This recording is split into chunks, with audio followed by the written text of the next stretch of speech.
हमने सेट की डेफिनेशन पढ़ ली, सबसेट की डेफिनेशन पढ़ ली, उनको एग्जांपल से एक्सप्लेन किया। और अब दो सेट्स जो हैं वो सबसेट की दो और स्पेशल केसेस हैं।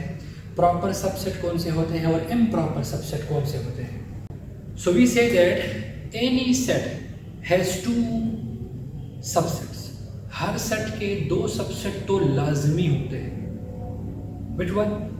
The empty set and the set itself. एक एम्प्टी सेट हर सेट का सबसेट होता है और एक वो सेट खुद अपने आप का सबसेट होता है।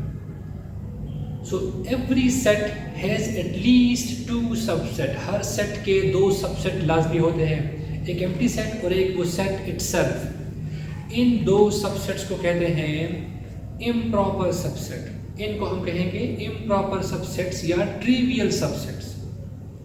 इसके अलावा any other subset of a set are known as proper subsets। इन दो के अलावा एम्प्टी सेट और सेट खुद इटसेल्फ के अलावा कोई भी दूसरा सबसेट अगर आ जाए उसको हम कहेंगे प्रॉपर सबसेट्स। फॉर एग्जांपल, अगर मेरे पास एक सेट है A इज इक्वल टू 1 2 3 और B मेरे पास एक सेट है 1 2। अब जो B है वो ए का क्या है? प्रॉपर सबसेट है, क्योंकि ए के दो सबसेट और भी हैं, एक एम्प्टी सेट और एक ए इटसेल्फ। ए अपने आप का सबसेट है। तो जो एम्प्टी सेट होता है और ए इटसेल्फ, ये हमेशा इनको हम कहते हैं इम्प्रॉपर सबसेट्स या ट्रिवियल सबसेट्स। इनके अलावा एम्प्टी सेट और सेट ए, उसके अलावा कोई भी और सबसेट उसका बन जाएगा तो उसको हम कहेंगे प्रॉपर सबसेट। इस केस में बी जो है वो क्या है? Proper subset. इसको डिफाइन करते हैं। Let A B the subset of B. A अगर बी का सबसेट हो, अगर ए एम्प्टी सेट भी ना हो और ए जो है वो बी के इक्वल भी ना हो, then A is said to be proper subset of B. तो अगर ए एम्प्टी सेट भी नहीं है, ए जो है वो बी के इक्वल भी नहीं है, तो फिर उस केस में हम ए को कहेंगे प्रॉपर सबसेट ऑफ बी। और अगर ए एम्प्टी सेट बन गया तो बी का क्या हुआ? सबसेट हो गया। अगर ए बी के इक्वल हो गया तो वो बी का क्या हो गया? सबसेट हो गया। तो इन दोनों सूत्र में हम ए को क्या कहेंगे? इम्प्रॉपर सबसेट या ट्रिवियल सबसेट। इक्वलिटी हमने यहाँ पढ़ी। इक्वलिटी सेट्स में कब एस्टेब्लिश होती है? डेफिनेशन है two sets A and B are equal. इनको हम ऐसे लिखेंगे, we write it like this, if and only if A is the subset of B and B is the subset of A। यानी अगर A B के सारे element contain करे, B A के सारे एलिमेंट कंटेन करे, तो A B का सबसेट बन जाएगा, B A का सबसेट बन जाएगा and they becomes equal. Equal कहलाएंगे। सो दो सेट्स इक्वल कहलाएंगे अगर पहला सेट दूसरे का सबसेट, दूसरा सेट पहले का सबसेट बन जाए।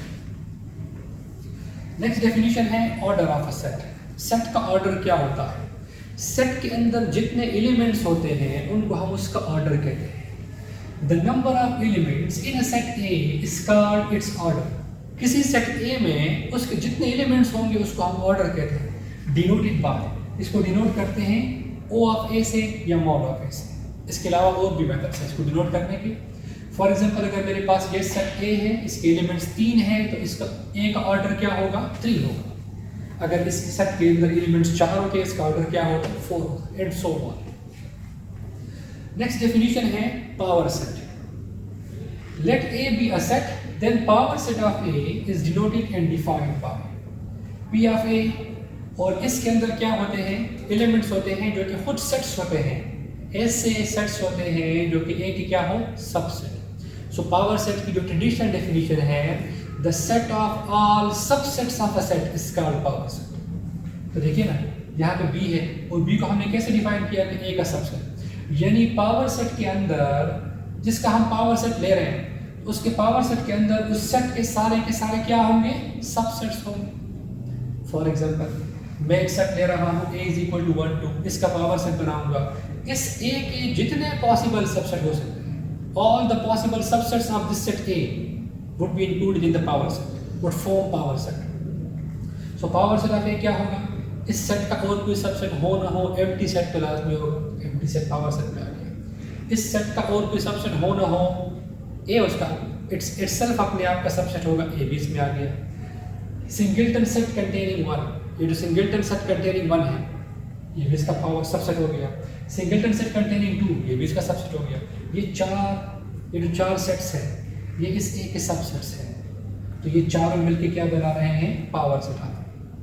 और इस सेट के सिर्फ और सिर्फ यही चार सबसेट हो सकते हैं, इसके अलावा कोई नहीं। इसीलिए हम कहते हैं the set of all subsets of a set is called power set. किसी सेट के जितने भी पॉसिबल सबसेट बनेंगे वो पावर सेट बनेंगे।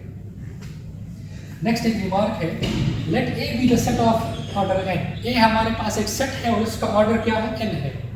Then order of power set of A is 2 raise to the power 2। तो पावर सेट के अंदर कितने एलिमेंट्स होंगे, 2 raise to the power order of the set. कैसे, अब यहाँ देखिएगा, हमने ए सेट का ऑर्डर क्या था, 2 था। पावर सेट का ऑर्डर क्या है, 4 है। 1 2 3 4 4 एलिमेंट्स हैं। तो 2 raise to the power n, ये जो n है ये ओरिजिनल सेट का ऑर्डर शो कर रहा है। तो यहाँ ओरिजिनल सेट का ऑर्डर क्या है, 2 है। तो 2 रेज़ टू द पावर 2 से क्या बनेगा, 4 बनेगा। पावर सेट का ऑर्डर क्या है, 4 है। तो किसी भी सेट के जो पावर सेट का ऑर्डर है वो 2 raise to the power order of that set के बराबर होगा।